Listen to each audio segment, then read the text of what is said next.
tapi Aqua belum menunjukkan adanya gejala akan diterima oleh pasar. Malah sering ditolak, dicibir, dan direndahkan hingga dihina-hina.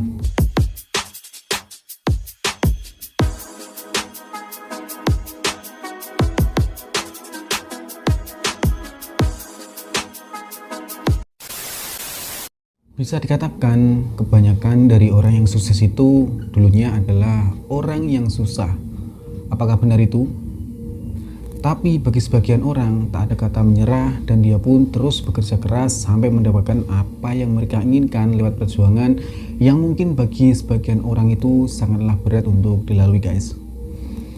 Dan salah satu contoh dari sekian banyak orang sukses itu adalah pendiri dari produk raksasa Indonesia yang memproduksi air minum Aqua, yaitu Pak Tirto Utomo. Dan pada saat itulah beliau ini dianggap gila oleh orang-orang karena menjual air kemasan dalam bentuk botol. Dan kalian semua ini pasti sudah tak asing lagi dengan yang namanya Aqua ini ya guys. Karena Aqua ini adalah pelopor dari air kemasan pertama yang ada di Indonesia, yang dulunya itu merupakan ide yang sekali lagi dianggap gila oleh sebagian orang, tetapi sekarang sudah menyebar di semua daerah di seluruh Indonesia ini guys. Dan bagaimana sih kisah sebenarnya dari terciptanya Aqua ini? Pak Tirto ini lahir pada tanggal 8 Maret 1930. Beliau ini dulunya bekerja di Permina yang sekarang berganti nama dan kita kenal dengan nama Pertamina guys. Dan berkat ketekunannya bekerja dan selama 5 tahun di sana, akhirnya beliau ini diberi kepercayaan untuk memasarkan minyak di sana. Dan kedudukan Pak Tirto ini sebagai Deputi Head Legal dan Marketing yang membuatnya sebagian pekerjaan itu berada di luar negeri.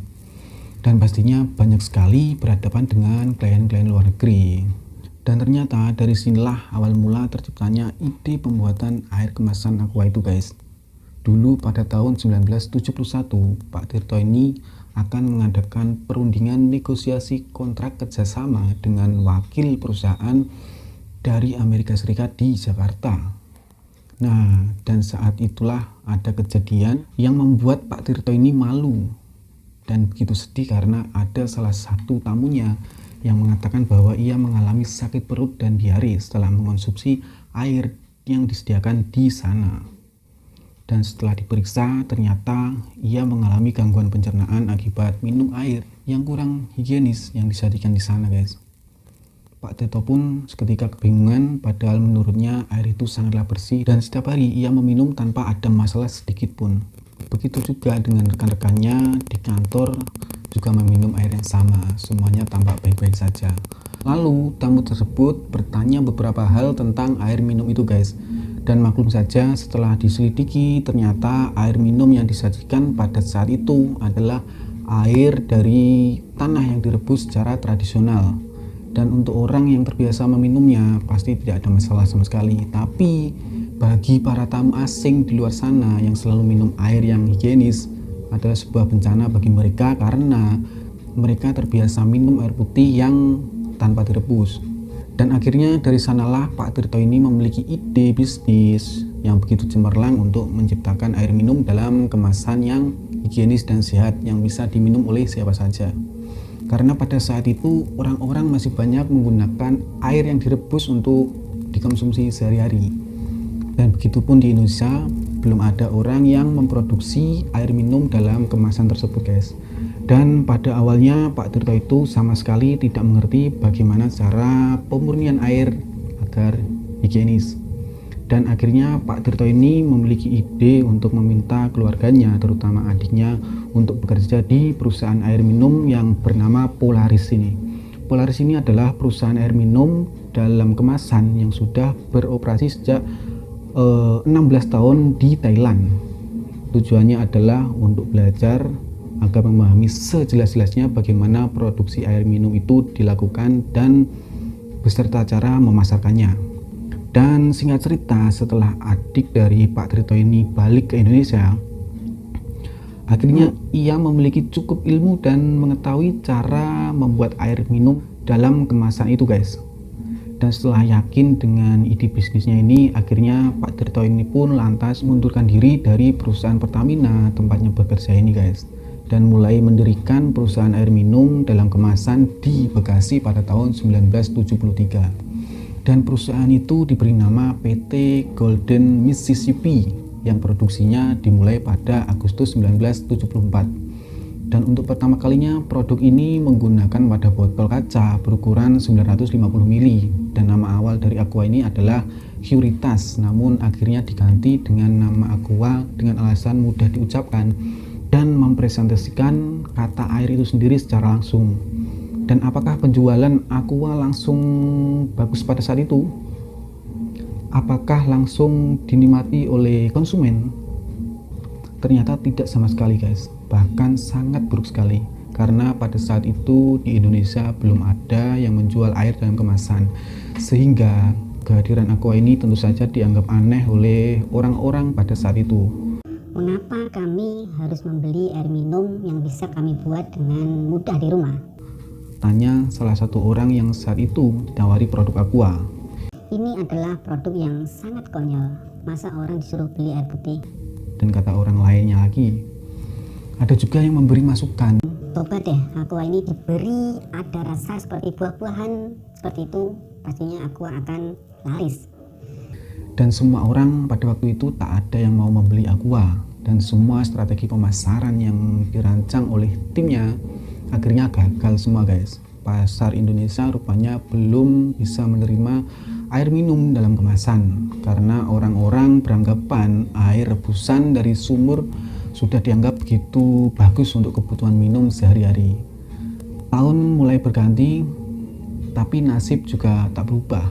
Hingga 3 tahun lamanya penjualan Aqua selalu memprihatinkan sekali, yang akhirnya membuat Pak Tirto ini terjun langsung ke lapangan untuk berkeliling Jakarta menawarkan Aqua pada orang-orang di sana. Tetapi tetap saja tidak ada hasil yang positif guys, dan Pak Tirto yang kerja keras siang malam akhirnya menyerah karena ia terus merugi. Beliau selalu tombok hanya untuk menggaji karyawannya pada saat itu guys.